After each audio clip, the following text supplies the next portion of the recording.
On this Byron Lazine podcast, I sit down with Kayla Laos from Zoodealio, who's putting you in the power position to actually be the iBuyer. So if you want listing leads, which I would say is the most important thing for your business right now, you have to listen to this pod. She flips the whole pod around and asks me some deep questions at the end.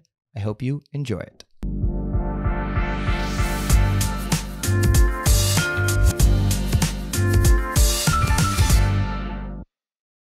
iBuying is like a dirty word. Is it? It is. Is it? It is a dirty word in real estate. I think my opinion, so I'm not putting words in your mouth, is Opendoor's made it a dirty word. And obviously we saw how that played out, right? Where they were deceiving customers. And they were, what's awesome about you, Kayla, is you were an agent and then you decided, I'm going to build an iBuying business around iBuying. And you were the only agent that actually went all in on it for your business, but also as a national facing business now, which is totally excelled. I want to talk about that. But you saw an opportunity to include the agent in the process from day one. You saw it differently than, and I'm using Opendoor as the example, than maybe Opendoor saw it. Why did you see that so early on, and how did you see it? Good question. So I think that iBuying is nothing new, right? We've always had cash offers. I agree with that. Right? And it's a new word. Exactly. And it's a new, I guess, technology has changed the way it can happen. So we can now go on a website and enter our address and upload some photos and get some cash offers. So what we saw a way for real estate agents to be able to provide these solutions to sellers and also be the fiduciary. As you mentioned, Opendoor got in some trouble.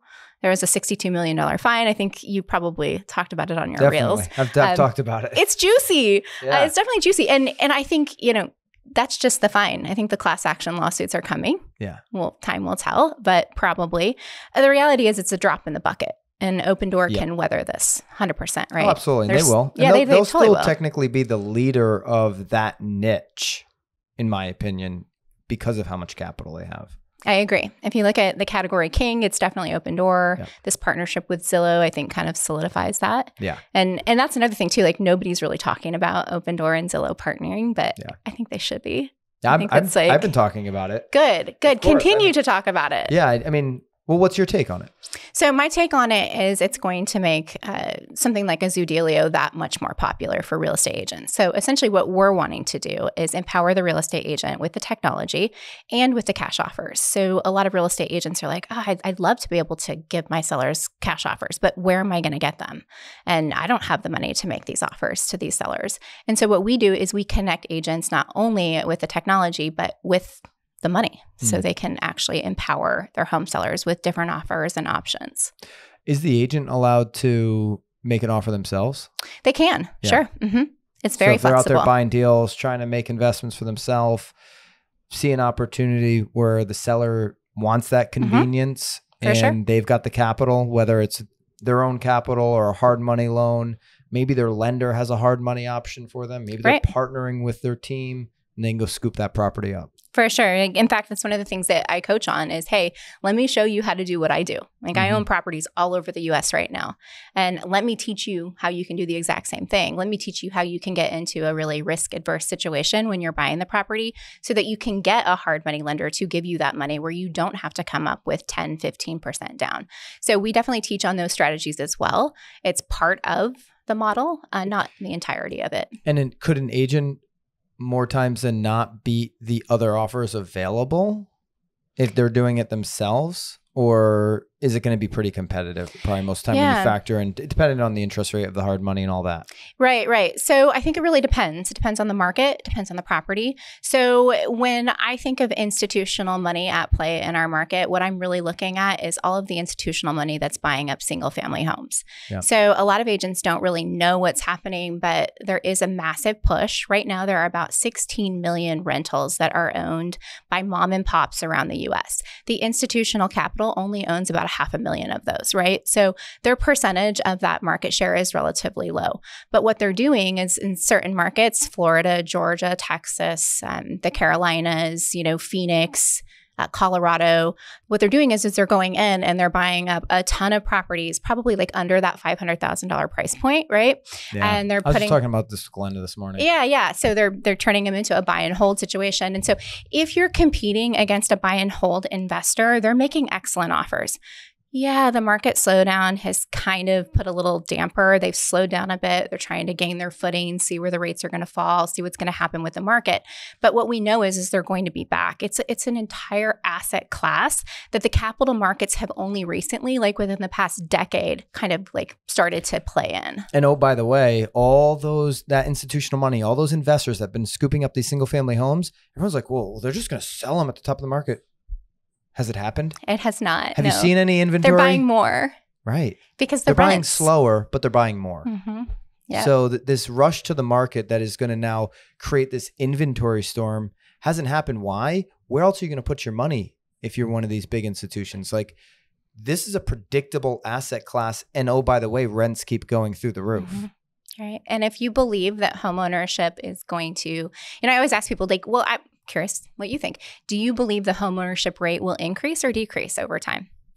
I think, unfortunately, we're already seeing the trend of it decreasing. That's right. So I would, root for it to increase. 100% me too. I don't see how that's possible with the affordability issues that we have in this country. You can't get an affordable home in most well-populated markets. It's just impossible, especially if you want new. That's why resale keeps going up. The price of a resale home continues to go up because the price of a new construction home, if you want a well-built one in a great location, you're over $500,000. I've had comments online where it's like, well, Byron, in my market, you can get one for $350,000. Yeah, I mean, in suburbia, in some outskirt of some. Exactly. Yeah. It's not in the premier I like buying real estate in premier locations. I prefer to buy in a location I know for a fact in 10 years is going to be just as desirable or more desirable than it is today. And so I just don't see many opportunities across it's hard for the builders. They're dealing with these permitting regulations, all, the town regulations, whatever those are, the uncertainty of the cost of materials. Labor is very expensive. They can't get the labor. So builders are decentivized to take big risk and build more property, build more affordable homes because they absolutely can't do it. That's right. Yeah. We don't necessarily have a shortage of new construction. We have a shortage of affordable new construction. Yeah. That's kind of my take on it too. I agree. No, I mean, so I think to your point, home ownership will go down, which unfortunately makes the people that have bought the last couple of years, you're a winner, right? But it makes this, I don't want to say it and sound like a real estate agent, but this is a time where you should be buying even more real estate. Because if that's going to be the case in the future, you owning as much real estate as you can right now puts you in a power position. Have somebody else pay down some 100%. Debt for you. Yeah. I mean, I'll tell you, if you buy the right properties in the right markets and you get about a dozen of them, you can package them off and sell them to a fund at a very nice premium. Yeah. So that's one strategy, right? So I think real estate agents definitely should be looking at this as an investment vehicle. Too many of us don't. We're so focused on the deals and getting more listings, getting more escrows. But yeah, actually acquiring property, 100% good move. And if homeownership rate continues to decrease, who's going to fill that gap? I believe it's going to be the institutional money, right? So they're coming in and they're really figuring it out. And, you talk about new construction. One of the other pushes kind of in the institutional world is the build for rent. So maybe you've seen the neighborhoods that pop up and they're like smaller, right? Yes. A little smaller community and they're all being built for rent. Big communities too. Yeah. I've seen a couple in Florida that are pretty big. Yeah. So it's really fascinating. It's exciting to be a part of it. I think that a lot of real estate agents are still kind of like, it's all a big unknown to them. But the cool thing is we provide them a way to work with this capital.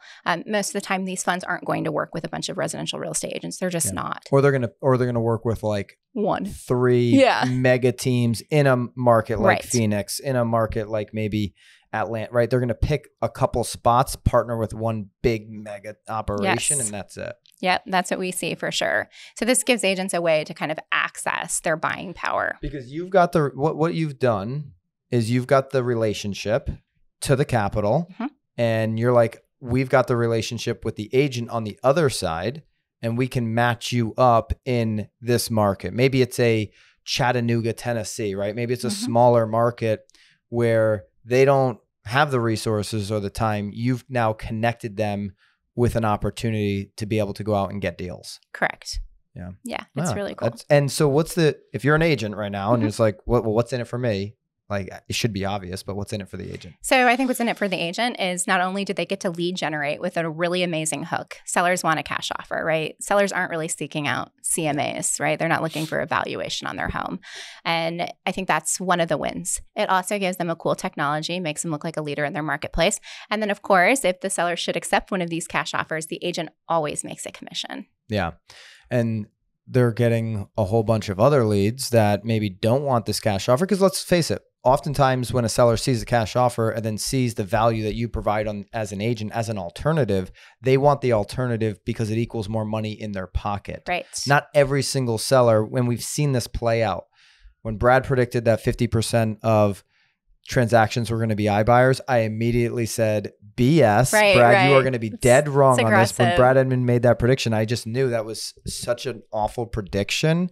It's going to be what it is. To your point, this has always been going on. It's been those black and yellow signs on telephone poles, we buy houses. Right. And those have been local investors, sometimes flippers, that are looking for deals, that are looking for off-market transactions most of the time. This has grown the market. I've never believed, though, that Opendoor was a market maker. I feel like this market has been there. Technology has expanded it. And there's opportunities to, just like there was when Facebook ads in the beginning where it's like, you know, free valuation, just click 2 seconds, you get the value of your, right? You would get 100 leads. Right now, you can get hundreds of leads doing this, but the difference, to your point, is for the people that do need the convenience, I need to sell a house in the next 45 days for whatever reason. You're giving them that instant convenience because it can be way less than 45 days. Absolutely. And you're solving a real problem. Absolutely. Right. And I always say, like, most households are addicted to like wine and Amazon Prime, right? And so everybody loves their Amazon Prime. Yeah. It's not going to go away. And so if you're giving your clients this Amazon Prime button to get a cash offer, take that easy exit, why wouldn't you want that option in your business? Do you feel overwhelmed and too busy building your real estate business right now to do things you know you should be doing, like posting on social media, doing clips like we're doing on Broke Agent Media, these short little reels and TikToks every single day to keep up with the content machine that you need to be keeping up with? Or maybe it's the transactions that are wasting all your time so you're not actually lead generating and doing the income producing activities that you know are going to help you make the most amount of money in the investments that you want into your future.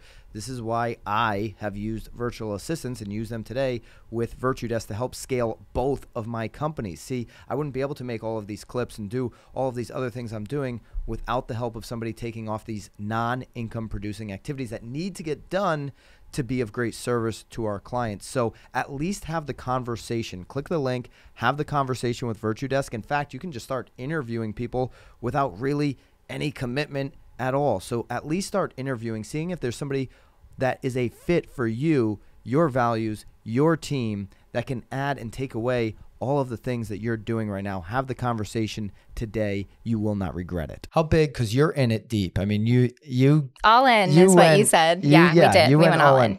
How big do you think this slice of the pie can get iBuying? Well, clearly large, because we did go all in on it, right? And it was no easy feat to get to where we've come. I think that, I see double digits for market share already for iBuyers in many, many markets. Mm-hmm. And I think that we'll continue to see that grow. Like a Phoenix right now, you might be at about 11% iBuyer market share. I could easily see that going up to 20. Okay. And I could see other markets, even the non-homogenous markets, growing in iBuyer market share, pushing the threshold of double digits. So maybe 8, 9 in the markets that are not homogenous, but the markets where they're homogenous and where these institutional capital players are playing in, it's going to be well above double digits. Yeah. But when you're saying double digits, mm-hmm. the range you just gave me was 10 to 20. Mm-hmm. you don't see a 1 out of 2 sales going this route in the future, or do you? Do you think that Brad could be right someday? So the interesting part is, and what Brad talks about, and I think what, Eric Wu used to talk about at Opendoor, is the unit economics of it all.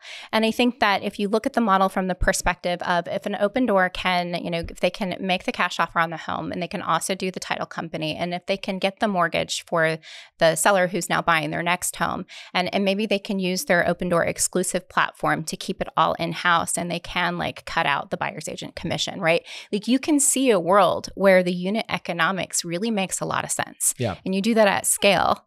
But that's where people right now are in the comments right now. They're in the comments when Bring it on. When you just said the buyer agent commission getting cut out. Yeah. That's where people are going to get frazzled up. And they should. That's why we exist. Yeah. Right? Because we're this is BS.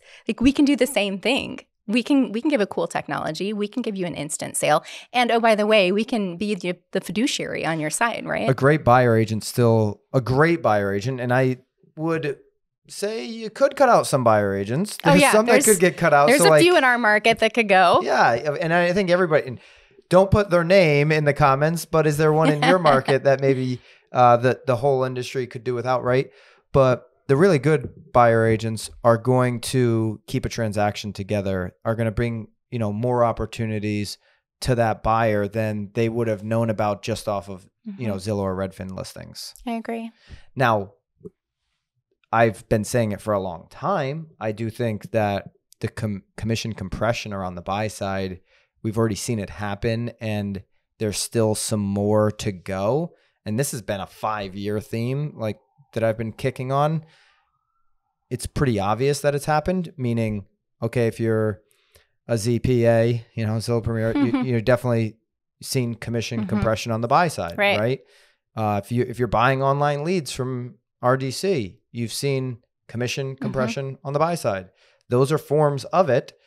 I mean, if you work old school relocation, that's a classic example of commission compression, right? Now, I get it. You got to invest in those opportunities to meet a potential lifetime customer. If someone's going to take a big referral fee, cool. I've now got a lifetime potential customer though, that they can refer me, and that I can meet somebody through them. We can have a party, all this kind of stuff. But there's no doubt about it that iBuying will continue to compress buyer side commission. And I think you agree. Yeah, and it's going to be interesting too, because they've definitely, I think Redfin did a study a few months ago, and they said that commission compression it's a thing, right? We're paying on average, I think 2.74% on a buyer agent commission, and that's lower. But I think that what's not talked about enough is that the prices of homes. Who's paying 2.74? Whoever's paying the average industry is what Redfin said. Okay, so I didn't see that. Yeah, so they said that buyers agents are getting on average of 2.74% commission, and it worked out to be in home prices now about $12,000. Whereas years ago the average commission may have been higher, but due to the price appreciation that we've had, the commission a few years ago would have been $9,000. So commission rates are going down, but our home prices have skyrocketed. So I feel like it's only half the story. It's true. I talk about that a lot because I'm commission compression. I'm okay, but we've had 40% HPA over the past 2 years. So, and that's where you're going to really get your, especially if you go up in a price range at any point, you go into a new market where the homes, are more valuable. You just giving yourself a raise. Absolutely. But with the iBuyer, absolutely is driving down the commission that they're offering to the buyer broker, right? Opendoor, I think, is doing 2.5% or maybe even a little bit less. I don't know. Is Opendoor going to become more agent friendly now that they're partnered with Zillow, who does have great partners across the country? Sure. That's going to be really interesting to see play out. And from my perspective, Opendoor has been really agent friendly. They want to work with the agent, except, I have agents tell me all the time, I would dare not key in my seller's address on their site because I know that my seller will be remarketed like crazy. And after 30 days, Opendoor has the right to go after them. So I think agents are a little bit paranoid as to what happens when they do solicit offers from Opendoor. You think Opendoor's been agent friendly?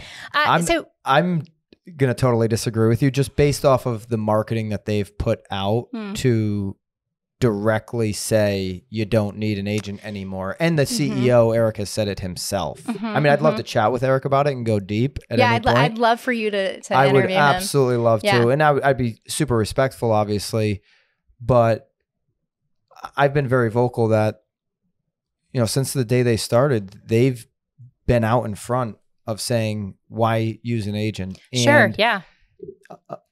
And now there is validity to some of the concerns. With the FTC. Yeah, with the settlement. So I think that just from our perspective, because we have worked a lot with Opendoor. And so I do know that they've always been really fair when you bring them an opportunity, and they've never tried to like cut anyone out of a deal that I've known of. And so I think as far as like relations, they've been well in that front. Some of their marketing, I get it, like definitely. And, yeah, marketing's marketing. Yeah. So I guess the point about the marketing is that tends to be a core belief, right? And so should be. Yeah. I mean, it is a core belief, I think, for that company. And listen, if you're an agent, it's all part of the issue you're trying to solve in your business right now, which is, how do I dominate listings? This product can help you have a new listing lead pillar, right? Absolutely. Because I still think even if it's 20%, that means 80% of people looking at this opportunity are going with some type of traditional offering. And if you've got the best offering in your market, staging, your marketing campaign, white glove service, the moving process that you're giving, they're likely going to go with that, because sometimes people just need more time, and it's all about top dollar. Right. Most of the time it is, for sure. Yeah. So you asked, how I think it's going to play out with Zillow. And Opendoor. Yeah, that's going to be, let's go back to that, because I feel like not enough of us are talking about this, and it's kind of too soon to tell how they're going to structure that partnership and what's going to happen. I mean, part of me thinks that they're going to pull in their flex agent, and the flex agent will likely be the one presenting the Opendoor offer and being like, hey, you like this offer? Do you want to list with me? So I guess in that regards, it could be a good thing for the home seller, because they have a fiduciary on their side presenting the Opendoor offer, and then looking at that full market, let's list your home, give you all of those great services, and get you top dollar.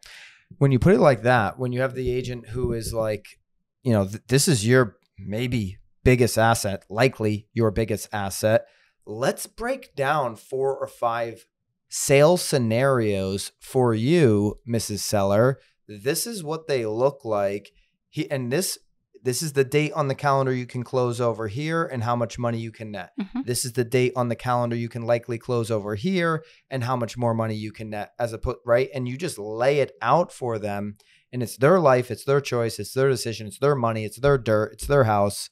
They make the best decision that fits their needs, but you're not being a salesperson, you're being an expert there. You're being the educator. Right. It really changes the conversation. It does. All right. So what else is going on in your world? I went so crazy on the iBuying, but what else are you seeing right now, shifting market, besides this? Because this is just one lead pillar for agents. What else should agents be doing right now to protect their business in a shifting market? I think they should be doing what you're doing, and they should be a media company first. They should be mass producing content. I love your content. I love your reels. I love how you guys are captioning them, and how the color changes on the words. And in fact, I tell our videographer, Curtis, I'm like, hey, you got to watch this guy so we can like copy what he's doing. But agents should be going all in on being their local expert, right? Because that's the way they can build intimacy with their audience, and then of course, people will start to know them, like them, trust them. And when they have a real estate need, use them. And institutional money, I promise you, especially if you're, in the majority of America, institutional money has no interest in becoming the media mayor of that town. None. So you have a huge opportunity just by doing that, by being everywhere in your town, putting out the right type of content that speaks to that local resident, and then physically being there, oh, by the way, to really connect the dots. Like we've had a bunch of conversations online, and now like we're here in person, and it's just a better experience when you're actually in person, creating that deeper connection. Yes, when you can actually like talk to somebody and get a hold of somebody. If you look at a lot of the online complaints for like OfferPad and Opendoor, and even some of the buried ones, the main complaint is I could never like get a hold of a real person. Like I could never like have this, right? And so I think that when it comes to selling your home and buying a home or building an investment portfolio, they need intimacy, right? The consumer wants a little bit of that intimacy. And so if you can build that online and then transfer it. What's the interface for an agent like working with you guys? It's like if an agent's listening right now, like, hey, I want to get some deals and I want to be able to provide this. How do they like work with you? What's the communication like with you guys? Yeah. So an agent would sign up to be a member of Zoodealio. We do charge like a monthly fee. Yeah. And their site would be just spun up in seconds as soon as they finish completing their details. So they've got the site. Are they running PPC against it?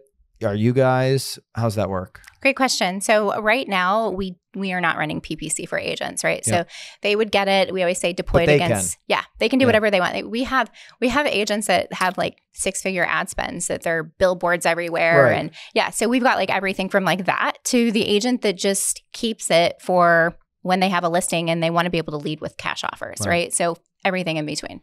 And they can pick the domain. They can go buy a domain and redirect it, obviously, to that link. So like buychicagohomes.com. Exactly. Right? Boom. Get it out there and get it on every single billboard.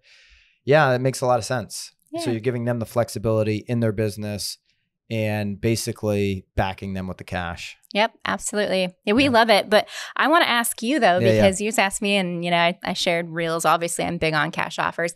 What do you think agents should be doing? Right now?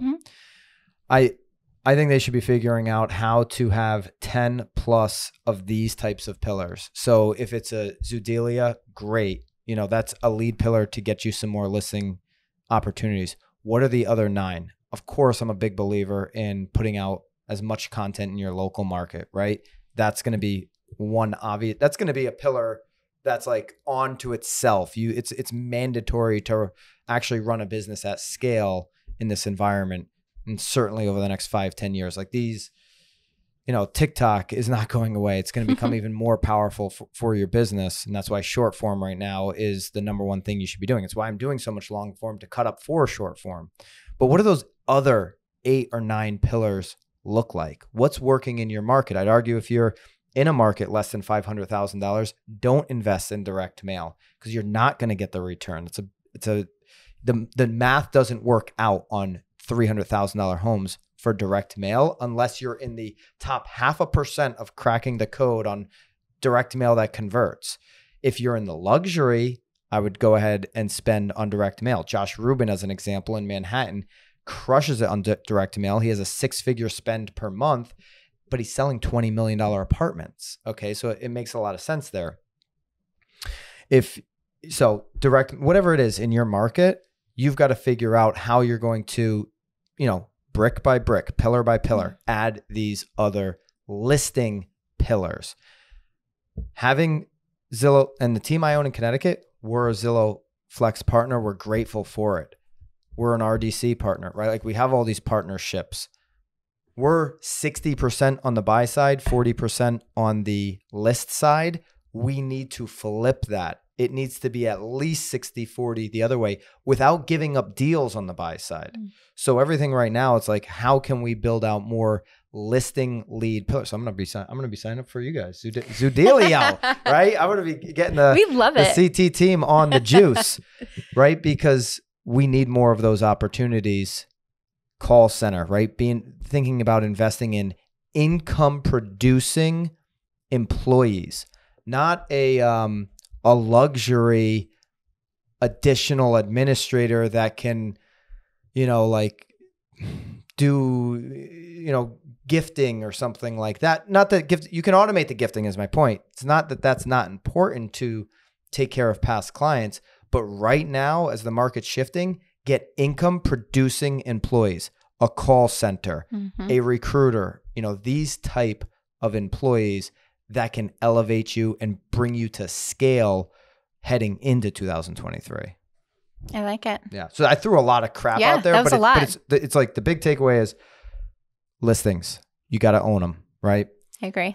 You got to focus on income producing activities, whether it's you yourself or where you're investing and hiring. So get rid of the luxuries. Don't just be, if you're 70%, 60%, 80% on the buy side, you need to start chipping away at that without giving up that business. You need to be adding over here. So, I like it. Yeah. Well, I also had another question for you. Actually, we were talking about this on the Uber over here. We're like, you have interviewed a lot of people. Yeah. Who's been your favorite?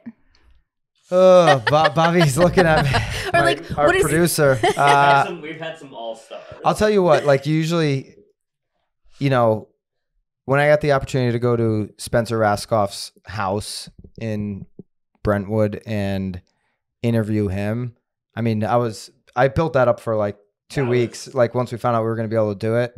And that was crazy. That was insane. Like that was such a huge opportunity to be able to spend that type of time with. I got him to engage with me on Instagram and I was like all excited about it. I'm like, oh my God, Spencer Rascoff replied to me. So that was a big deal. And I was super appreciative of that opportunity. This year, I'll just focus on like this year of podcasts. Somebody who I didn't know, Tom Toole set this podcast up, never met him. And knew he was the CEO of Remax, but Nick Bailey is so impressive of a CEO. I feel like his name over the next 20 years in real estate is going to become such a dominant force. The way he thinks about the industry, the way he knows what his target market for Remax is. He understands it to a T. He's not trying to chase any other model. He knows who they are. He's been an agent like yourself. He's a highly talented executive that I think people are sleeping on. People are sleeping on Remax, you know, and I just think he's got some real operational chops. So that was very impressive. Getting to know him. I want to add some other ones. We mentioned Sean Black. We were talking about Sean Black before the pod. I really enjoyed. Yeah, he's a smart dude. He's very smart. I mean, we were chatting a little bit about, you know, he's flipped on his stance on the agent, and we brought it up in the pod a little bit, and I love the way he's thinking about it. I mean, he just bought a house in the last couple of years. He's like, I would never not use an agent. After going through it recently, he's like, oh yeah, we need them. We need agents, and you know, so. Some of the best pods, I always enjoy talking to Glenda because the clips go absolutely nuclear. We just had an Instagram reel that went over 1 million, and so wow, yeah, that was crazy. So, but I love the reason I love doing this is because I get to hang out with so many cool people. Like you and I would have spent an hour together anyways. Like, why not document that? And then we get to chop it up. We've got the best. BAM has the best clips team in the freaking country by far. We spit out clips so fast. Yeah, and, you guys are good. Yeah, it's just fun. Okay, so we had another question for you. Yeah. Oh, this is the total flipperoo here. I know, on right? the pod. I'm sorry. I have to. Whose idea was this? All right. Everybody's pointing at everybody.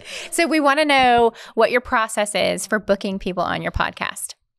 Okay, so usually, like with those names I just mentioned. Yeah, with like the big names, the bigger ones. That's usually a connection, you know, in between, right? So somebody that knows them, right? Like I mentioned, Tom had the connection with Nick because he owns a Remax franchise. So yeah, that makes sense. So that was an easy in there. But yeah, if somebody knows somebody, then there's a lot of serendipity to it. So the same conference that, which was the T360 that I got to interview Nick Bailey, I'm out at the just the cocktail hour, and I see Sean, and I know who he is because I'm a real estate nerd, so I'm starting the industry. Some people, too. Sean Black might walk into the room, and you know, half of the people there might not know who he is. They wouldn't. At a T360, it's all kind of nerds, so everybody's gonna know. But you know, if he could walk around at Inman, half the people wouldn't know who he is, right?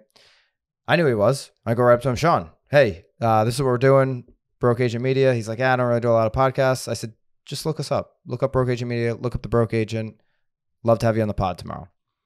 So got him to give me a cell, right? We texted back and forth. He had took the time to do the due diligence. And then he's like, yeah, I'll be on it. Gave Bobby such a great compliment. He's like, because after he saw the clips, and he's like, best pod I've ever been on. So that was like in terms of the production and everything, maybe he meant the interview questions, Bobby. We'll never know. Well, no, he meant the. There's no way to find that out. He meant the production. So it's a lot of that, and then just DMing, you know, and so a variety of different ways. But it's just like going out and getting a listing, right? Like you got to hit it from all angles. Yes. When I was a listing agent, if I had an angle where I know that we have some mutual friend, I'm not just following up with the seller. I'm following up with the mutual friend. I'm hitting every single angle. If I know that they dine at a particular restaurant, I'm going to the restaurant. I'm asking the manager, hey, do you know Mrs. Smith? Because I'd really like to know her on a better level. I went to the house. She's uncertain. She's thinking about something. Like what can you say to help me out here? You're Right? relentless. You got to hit it up from every Yeah. single angle. And so it's the same thing. And when I started recruiting, DJ, do you know DJ and Lindsay from Jacksonville? I don't. You should connect with them here this week. DJ De La Sella and Lindsay, they've got a number of teams in Jacksonville. They did $1 billion last year. Wow. One of like maybe 7 teams, I think, Wow. in the country that did over $1 billion. And when we started really recruiting with the team in Connecticut, DJ's like, why are you overthinking this? Did you ever get a lot of listings? Yeah, I used to have a lot of listings. Treat it like listings, right? And so that's been a really good analogy for me with everything, right? That relentless follow-up of trying to get more sellers, really what you got to do with everything else. That's awesome. Yeah. So it's been really fun, like watching you grow and get all these like really big names in real estate. And I think from like one looking, they might just be like, oh, how does he like know all these people? How does all this happen? But I know the truth. The truth is you're working your ass off behind the scenes, right? That's right. To make it happen. So Yeah, mad respect. when I got into real estate 10 years ago, I was bankrupt. So I know you've told the story. It's fascinating. I didn't just have like a whole bunch of sellers like coming up to me and saying like, oh, this bankrupt guy, that's who we want to list our house with. Like you got to knock on the doors. That's right? not your value proposition. It was actually. Was it really? Yeah. Well, that was my unique selling proposition when I started as an agent. I went bankrupt during the mortgage crisis in real estate. And now I got into real estate sales to help you avoid those mistakes that I made. Well, that's a good spin. It was so much more unique than I got into real estate because I love homes. Because how often have you heard that? Every single real estate agent. So if you're interviewing 4 agents, 3 of them said, well, why'd you get, like if you're a seller, right, that's a question you might want to ask. Why'd you get into real estate? How'd you get in? Right? Like instead of just like will I be on the MLS? Right? Like that's the question some sellers ask actually. So that might be a good marketing tool to provide sellers a list of questions that they should be asking on an interview. Right. Putting that out there. All right. What should is it every state that agents can connect with you guys? Pretty much. We're not in Hawaii, Alaska, and Rhode Island. Rhode Island? Yeah. I mean, it's a small little state. Yeah, it's tiny. Sorry, Rhode Island peeps. Sorry. I love you guys. Not yet. But you're in Connecticut, sounds like. We are. All right, I might have to hit you up. Yeah. I'm going to hit you guys We up. love Zoodealio.com. Zoodealio.com. We should get a BAM affiliate link going for that. All right. Yeah? Let's do it. Can we do that? Yeah, we absolutely can. We're doing a BAM affiliate link. It's in the show notes by the time this goes up, I hope. No, I just really appreciate you. And we've been connected online. I've been watching your journey. You're very impressive. You're going to be a powerhouse in this industry. You already are. Thank you. And I'm just wishing you the best. You too, man. Thanks for coming on. You're welcome.